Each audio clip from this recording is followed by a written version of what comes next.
पावसाळ्यानं सगळ्यांना गाफील असतानाच गाठलं आणि अतोनात नुकसान केलं। पाऊस लवकर आला आणि शेतकऱ्यांच्या हातातोंडाशी आलेला घासही हिरावून गेला। वेळेआधीच बरसलेल्या पावसानं राज्यभरात शेतकऱ्यांचं कसं नुकसान केलंय त्याचा आढावा घेऊया।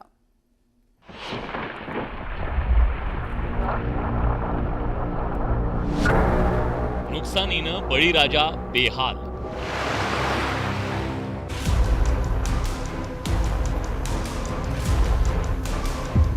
बळीराजाच्या स्वप्नांचा चिखल। सरकारी मदतीची मागणी।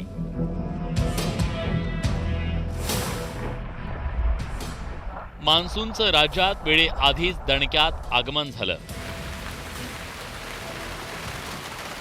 राज्याच्या विविध भागात आलेल्या पावसानं दाणादाण उडवून दिली आहे।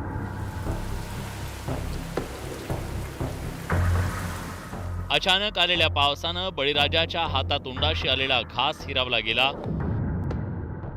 शेतात लावलेल्या पिकातून आणि फळबागांतून 4 पैसे मिळतील आणि पेरणीसाठी तजवीज करता येईल अशी अपेक्षा असताना बळीराजाच्या स्वप्नांवर पुरतं पाणी फिरलंय।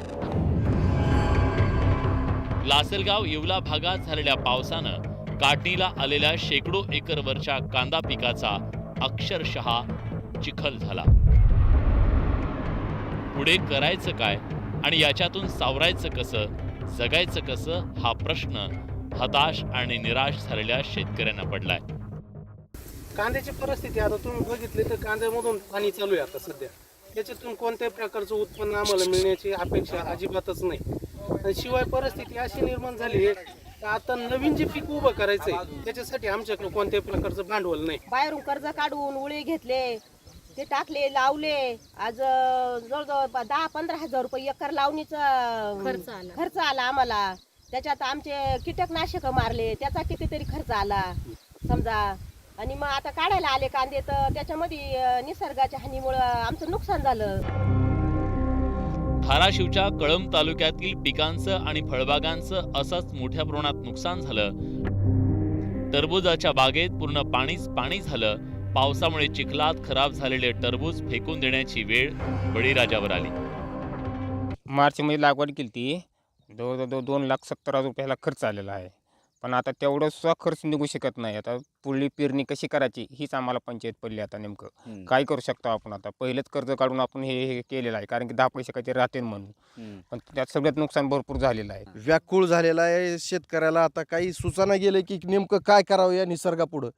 आणि वेळोवेळी शासनानं शेतकऱ्याला आधार दिलेला आहे, तसाच आधार या ठिकाणी यावेळी देतील अशी अपेक्षा सरकारकडून आहे। सातारा जिल्ह्यात धुमाकूळ घातलेल्या पावसानं शेतीचं होत्याचं नव्हतं झालं। या पावसामुळे पिकांचं आणि फळबागांचं अतोनात नुकसान झाल्यानं बळीराजा अडचणीत सापडला।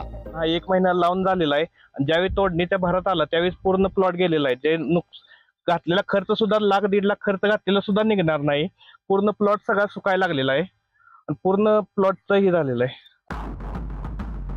विदर्भातील बुलढाण्यातही गेल्या 2 दिवसात झालेल्या पावसानं शेतकऱ्यांच्या हातातोंडाशी आलेला घास हिरावला। काढणीला आलेली पिकं नष्ट झाल्यानं शेतकरी हवालदिल झाला। पाऊस पाणी झाला इथं, पाणी दोरच पाणी पडून राहिलं त्याच्यावर, सारे चौरे आले खालून। मग आता काय करावं त्याला, आम्हाला काहीतरी मदत द्या सरकारनं। सोलापूर जिल्ह्यातल्या बार्शी तालुक्यात झालेल्या मुसळधार पावसाचा द्राक्ष बागांना फटका बसला। द्राक्ष बागेत पाणीच पाणी पाहायला मिळत असून द्राक्ष बागांचं नुकसान झालं। लाखो रुपये खर्च करून जगवलेल्या बागेला फळधारणा होणार की नाही याची चिंता शेतकऱ्यांना सतावतीये।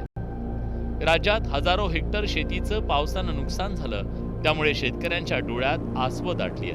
बळीराजाला सर्वतोपरी मदतीचं आश्वासन सरकारकडून दिलं जात आहे। काहीच करायचं नाही पावसानं, या पाण्यानं काढी शकत नाही। सांभाळून जाता किती सांभाळायची बाग, पैसे तर इतकं महाग आहे औषध ही। हो मग आता ती काय करायचं तुम्ही सांगा।